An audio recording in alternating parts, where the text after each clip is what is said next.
Have you ever had this moment where you look at your bank account and think, I make more money than I used to? So why does it still feel like nothing's changed? Like on paper, you're doing better. Your income is higher. You're not drowning like you were a few years ago. You're paying your bills on time. Maybe you've even got a little bit saved. But mentally, you still feel behind. You still feel stressed. And weirdly, you don't feel any closer to financially secure. If that sounds familiar, here's the thing. You're not bad with money. You're not lazy. And you're definitely not alone. What's actually happening is that you've entered one of the 4 hidden money phases that almost everyone goes through. And most people never realize they're in them. And missing phase 3 is the reason so many people earn more, work harder, and still never feel financially free. My name is Liam, and I spend way too much time thinking about how money actually works in real life, not just on spreadsheets. If you're someone who works hard, earns decent money, but still feels stuck or unsure why financial progress feels slower than it should, make sure to hit the subscribe button and give this video a thumbs up if this helps you out. All right, let's get into it. Look, most people think money works in a straight line. You earn more, you save more, you invest more, life gets better, but that's not how it actually plays out. In reality, money moves through phases, and each phase is dominated less by math and more by psychology. Here's what most people don't realize. The rules that help you win in phase 1 will actively sabotage you in phase 3, and this is where it gets really interesting. Phase 1 is where most people start, and honestly, it's brutal.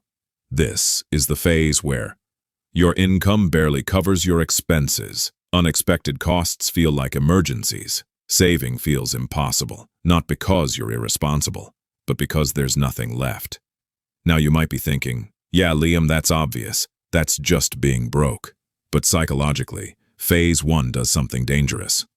According to research published by Princeton University, financial scarcity can reduce cognitive capacity by the equivalent of losing 13 IQ points. That's the same impact as staying awake for 24 hours straight. So if you've ever wondered why money stress makes you impulsive, exhausted, or short-term focused, that's not a character flaw. That's biology. In phase 1, you optimize for immediate relief. You prioritize cash flow over strategy. You choose certainty over growth, and that's rational. Because when survival is the goal, long-term thinking is a luxury. Let's say you make $3,000 per month after tax. Your fixed expenses: rent, $1,300. Food, $500. Transportation, $400. Utilities, phone, insurance, $500. You're already at $2,700. That leaves $300 for everything else. Emergencies, savings, fun, life. There is no magic budget hack here. The problem isn't discipline. It's margin. Action. Step. Phase 1. Your only real goal in phase 1 is breathing room. Not investing, not optimization. Breathing room. That means increasing income faster than lifestyle, reducing fixed costs, not variable guilt spending, building a tiny emergency buffer. Even $500 changes your nervous system. Phase 2 feels amazing at first. This is when bills are paid without panic. You have a small emergency fund. You're no longer stressed every time your card swipes. And here's the dangerous part. Phase 2 feels like success. According to the Federal Reserve, about 63% of Americans can't cover a $400 emergency without borrowing. So, if you can, congratulations, you're already ahead. But phase 2 quietly becomes a trap.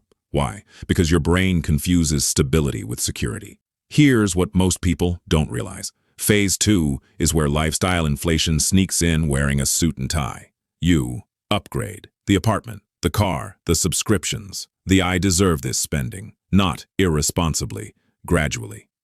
Income, $5,000 per month. Expenses creep to $4,200, savings, $800 per month that feels responsible. And it is.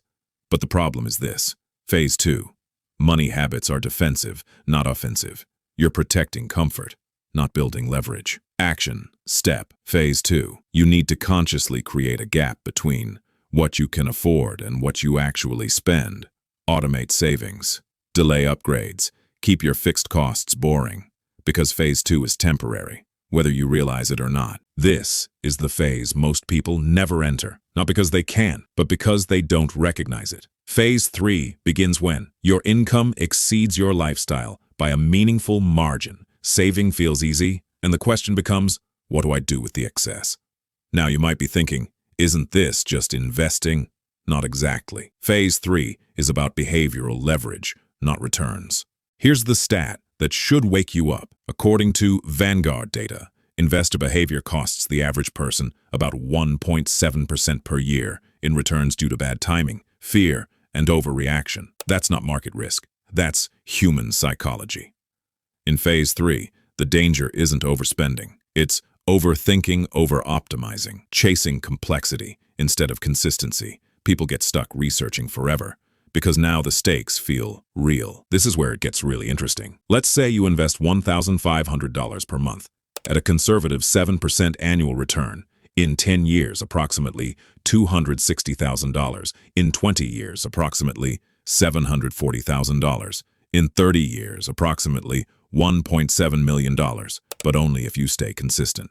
Miss Phase 3 habits, and people stall for decades. You win Phase 3 by doing boring things consistently. Automate investing. Use simple, diversified strategies. Stop reacting to noise. Phase 3 rewards patience more than intelligence. Phase 4 is rare, not because it's impossible, but because Phase 3 is uncomfortable. This is where your investments cover a meaningful portion of life. Work becomes optional, not mandatory. Decisions are based on values, not paychecks, and no, this doesn't require yachts. According to studies on financial independence, many people reach lifestyle freedom with 25 to 40 times annual expenses, not millions in cash. If you spend $50,000 per year, financial independence starts around $1.25 to $2 million invested. Phase 4 isn't about luxury, it's about control. Here's the uncomfortable truth. People miss Phase 3 because no one teaches it.